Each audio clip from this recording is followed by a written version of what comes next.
बहुत बहुत स्वागत है आपका जी red rose blood hacking course में। और मैं एंडी हुक और आज की इस वीडियो में हम जानने वाले हैं कुछ लाइनक्स की बेसिक कमांड के बारे में। तो चलिए जानते हैं। तो सबसे पहले आपने अपने लाइनक्स में एक टर्मिनल नाम का या कंसोल नाम का ये इस टाइप का आपका टर्मिनल होगा, जिसे आपने ओपन कर लेना है। कहीं कहीं पर टर्मिनल लिखा रहता है, कहीं कहीं पे कंसोल लिखा रहता है। तो ये यहाँ कंसोल है, तो ओपन करते हैं इसे। अब ये देखिए, यहाँ पर आप अपनी सारी कमांड्स को रन करते हैं। जो भी आपकी कमांड्स होती हैं उनका आप यहाँ से यूज ले पाते हैं। और कई सारे ऐसे टूल्स होते हैं जो कि कमांड लाइन चलते हैं लाइनक्स में, उनका यूज भी आप यहाँ से ले सकते हैं। तो सबसे पहले सबसे बेसिक कमांड हम जानेंगे। तो सबसे पहले हम अपने इसमें ये जानेंगे कि अभी हम किस डायरेक्टरी में हैं, किस जगह पर हैं। तो उसके लिए हम एक बेसिक सी कमांड लिखते हैं जिसे हम कहते हैं पीडब्ल्यूडी प्रेजेंट वर्किंग डायरेक्टरी। और ये हमें शो कर रहा है कि हम रूट के अंदर हैं। ठीक। तो ठीक है, हम रूट के अंदर हैं, हमें पता चल चुका है। अब हम जानना चाहते हैं कि रूट में कौन कौन सी फाइल्स हैं, तो हम लिखेंगे ls। तो ये आपको दिखा देगा रूट में क्या क्या डाटा है। डेस्कटॉप, डाउनलोड्स, I2P और अलग अलग चीजें यहाँ हैं। अब आपको यहाँ वो फाइलें दिखेंगी जो हिडन नहीं है। अगर आपको हिडन फाइल भी देखनी है तो ls-a कर सकते हैं आप। आपको सारी फाइलें यहाँ पर दिख जाएंगी जो कि हिडन है। देख सकते हैं आप, यहाँ कई सारी फाइलें आ चुकी हैं। तो वापस हम लेस कमांड लगा लेते हैं। अब हमें ये पता चल चुका है हम कहाँ हैं, इसमें कौन कौन सी फाइलें हैं। अब हम चाहते हैं कि हम इस डायरेक्टरी से किसी और डायरेक्टरी में जाएं। तो उसके लिए आपने जैसे विंडोज में cd होता है, वैसे यहाँ भी cd ही होता है। तो चेंज डायरेक्टरी और डायरेक्टरी का नाम, तो DESKTOP। तो विंडोज में क्या था कि आप अगर डी छोटा बड़ा लिखते हैं तो कोई फर्क नहीं पड़ता, बट इसमें फर्क पड़ता है क्योंकि ये केस सेंसिटिव होती है। अगर आप इसमें डी को कैपिटल की जगह स्मॉल कर देंगे तो देखिए इसने एरर दे दिया कि ऐसी कोई फाइल और डायरेक्टरी नहीं है। बट यहाँ वापस से मैं अगर डी को करूंगा कैपिटल और एंटर करूंगा, देखिए मैं डेस्कटॉप में आ गया हूँ। अब मैं चेक करता हूँ पीडब्ल्यूडी करके, तो ये दिखाएगा मुझे रूट के अंदर मैं डेस्कटॉप में हूँ। मेरे उसमें यहाँ भी दिखा रहा है, हो सकता है आपको इसमें यहाँ ना दिखाए। ठीक। अब देखिए हमें ये पता चल जाए कि हम पीडब्ल्यूडी से तो पता चल जाता है कहाँ है, किस डायरेक्टरी में है। सीडी से हम किसी दूसरी डायरेक्टरी में जा सकते हैं। लाइनक्स केस सेंसिटिव है, इसलिए हर वर्ड जैसा है वैसा लिखना पड़ता है।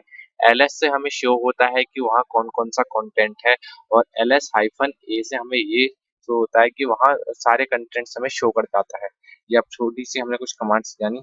अब हम यहाँ एक फाइल बनाना चाहते हैं। जिस जगह पर अभी है हम कहाँ, डेस्कटॉप में हम एक फाइल बनाना चाहते हैं। तो मैं आपको दिखाता हूँ कि हाँ फाइल बनाऊंगा। तो उसके लिए आपने लिखना है टच। टच के बाद जिस टाइप की आपकी फाइल है, जैसे कि लिख लीजिए आप ram.txt एंटर किया, और देखिए यहाँ ram.txt की फाइल बन चुकी है। अगर इसे रिमूव करना है तो rm ram.txt किया, और ये हो चुका है रिमूव। अब हमें फाइल बनानी आ गई। बस आपको जो भी फाइल बनानी है आपने लिखना है टच, फाइल का नेम और फाइल की एक्सटेंशन, और उसके बाद वो फाइल रेडी हो जाएगी। जैसे कि जेपीजी है, कुछ नहीं है इसमें अभी, तो ये ऐसा दिखा रहा है खाली एकदम ब्लैंक।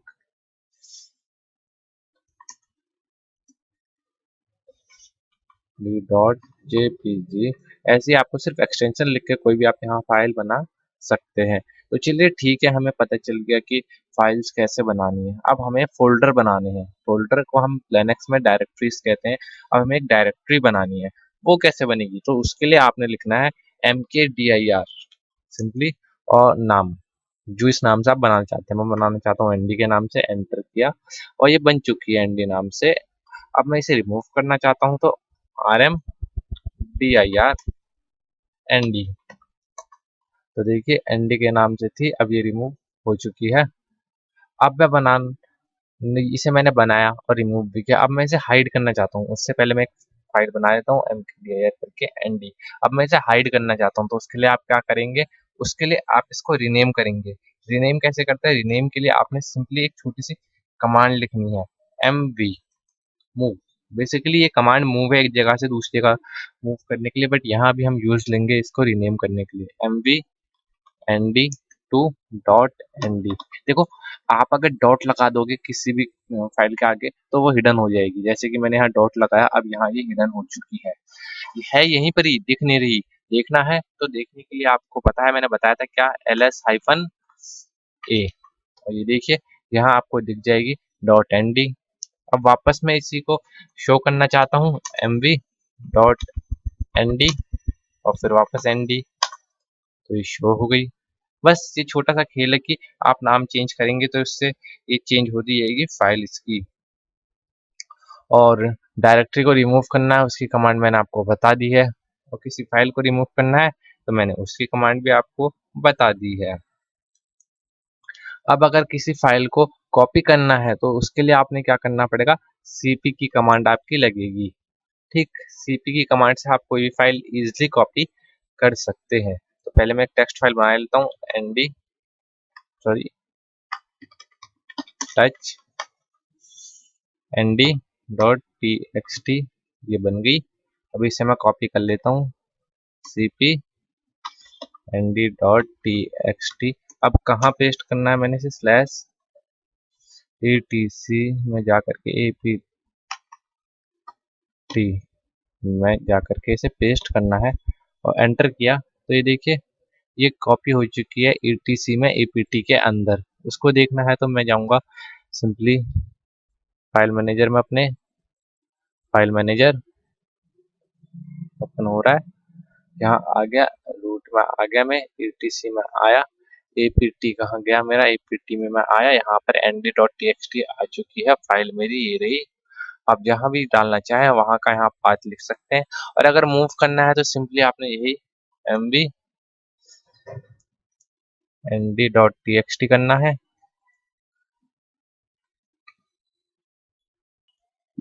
हाँ, तो अगर आपने किसी फाइल को मूव करना है तो nd.txt लिखना है सिंपली।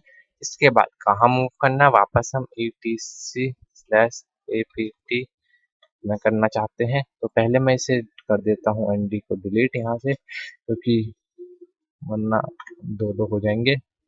कर दिया मैंने डिलीट। अब मैं एंटर करूंगा और देखिए यहाँ से nd हो चुका है गायब, और कहाँ आया है, यहाँ ये रहा। अब मैं इसे वापस से यहाँ से डिलीट कर लेता हूँ, हो चुका है डिलीट। तो ये देखिए इससे बड़ा छोटी सी चीज हुई, क्या हुई, फाइल कॉपी करनी पेस्ट करनी हमें आ चुकी है। तो अब हम जानेंगे कि हम कैसे कोई टेक्स्ट फाइल को खोल सकते हैं अपने टर्मिनल के अंदर। तो पहले हम एक टेक्स्ट फाइल क्रिएट कर लेते हैं वापस से एनडी नाम से।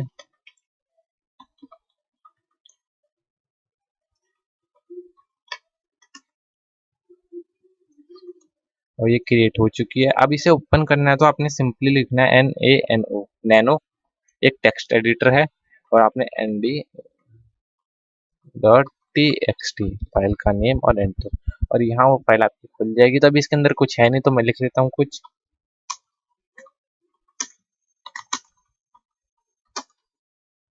ठीक, अब इसे सेव करना है तो आपने Ctrl+X एक साथ दबाना है, सेव चेंजेस यस, और एनडी नाम से ही सेव करना चाहते हैं .txt, यस एंटर किया, ये हो गया सेव। अगर मैं इसे ओपन करूंगा तो यहाँ मुझे वही चीज दिखेगी, एनडी हुक आई होप। मैं इसे रिमूव करना चाहता हूँ एनडी हुक को, तो उसके लिए मैं क्या लिखूंगा, उसके लिए मैं सीधे लिखूंगा एक छोटी सी कमांड rm nd.txt, और ये रिमूव हो चुका है।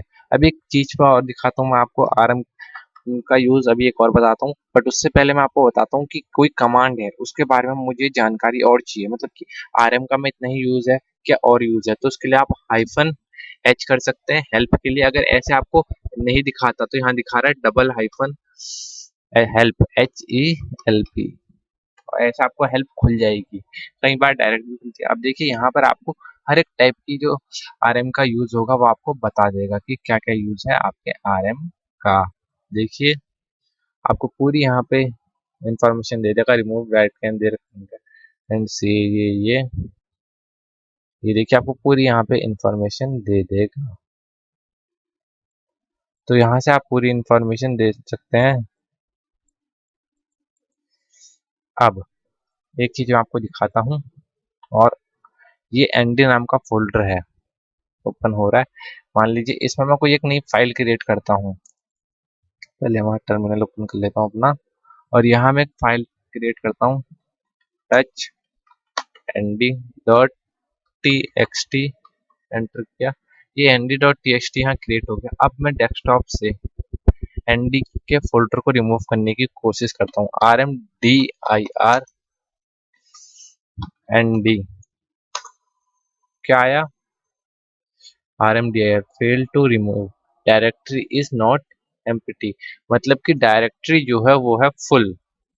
ठीक, अब यहीं पर ही मैं R M N D hyphen R करता हूँ। एक सेकेंड, हाइफन आर और क्या डी आर लगा दिया मैंने गलती से, R M hyphen R N D. Enter किया और ये पूरा हो गया डिलीट। तो दिखाता हूँ आपको, डेस्कटॉप से चले गया। तो अगर कभी आपकी डायरेक्टरी फुल होगी तो वो डिलीट नहीं होगी, आपको यही एरर देगी। उसके लिए आपने R M hyphen R N D उस डायरेक्टरी का नाम लिखना पड़ेगा। तो इन चीजों का आपको थोड़ा बहुत ध्यान देना है, क्योंकि मेन चीजें हैं आगे आपको, वरना प्रॉब्लम हो जाएगी इनसे।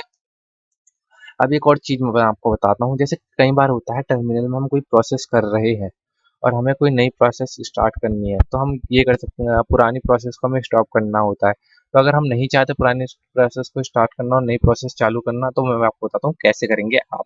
तो जैसे यहाँ मैं लिखता हूँ पिंग, पिंग की कमांड आपको पता ही है। यहाँ मैंने लिखा 127.0.0.1, और देखिए पिंग चल गया। अब मैं नहीं चाहता मैं इसे खत्म कर दूं, किल कर दूं इस कमांड को, मैं खाली इसे पॉज या स्टॉप करना चाहता हूं। तो उसके लिए एक छोटी सी चीज है, वो है कंट्रोल प्लस जेड। ये देखो, ये हो गया पॉज, यहाँ पर रुक गया। अब अगर आप कोई भी कमांड वहां दे देते हैं, उसके बाद वापस आप अपनी पुरानी कमांड को चलाना चाहते हैं, तो उसके लिए आपने सिंपली लिखना है एफ जी, जिसे आपने स्टॉप किया था, पिंग को मैंने स्टॉप किया था, एफ जी लिखूंगा। तो ये मेरी पिंग वहीं से स्टार्ट हो गई। अब देखो, पहले मैं कंट्रोल प्लस सी करके इसे स्टॉप कर देता हूँ। अब ये कंट्रोल प्लस सी से क्या होगा, पूरी तरीके से स्टॉप हो जाएगा। अब ये कमांड दोबारा रन नहीं करेगी, ये पूरी किल हो गई है यहाँ पर। ठीक, अब देखो यहाँ पर जब मैंने स्टॉप किया था 12 पे, तो ये 13 से स्टार्ट हुई। बट जब मैंने यहाँ स्टॉप कर दिया, तो ये लिखा हुआ आ गया पूरा 17 पैकेज गए, ये वो, क्योंकि यहाँ पर कंट्रोल प्लस सी दबाने से पूरी की पूरी जो कमांड थी वो टर्मिनेट हो गई है, पूरी तरीके से खत्म हो गई है। और कंट्रोल प्लस जेड दबाने से वो स्टॉप हो गई थी, कंट्रोल प्लस जेड दबाने से वो स्टॉप हो गई थी। और अभी वो पूरी तरीके से पॉज हो गई, खत्म हो गई। पहले पॉज हुई और अब खत्म हो गई। तो ये छोटी छोटी चीजें हैं जो आपको पता होनी चाहिए। अब अगर आपको टर्मिनल में ऊपर नीचे स्क्रॉल करना है, तो उसके लिए आप क्या करेंगे, उसके लिए आप शिफ्ट दबा करके अप एरो करेंगे तो ऊपर की तरफ स्क्रॉल होगा, और अगर डाउन एरो दबाएंगे तो नीचे की तरफ स्क्रॉल होगा। तो ये छोटी छोटी चीजें हैं। अब थोड़ा बहुत चीजें और जान लेते हैं। अब हमें देखना है हमने कौन कौन से कमांड रन किए अभी तक।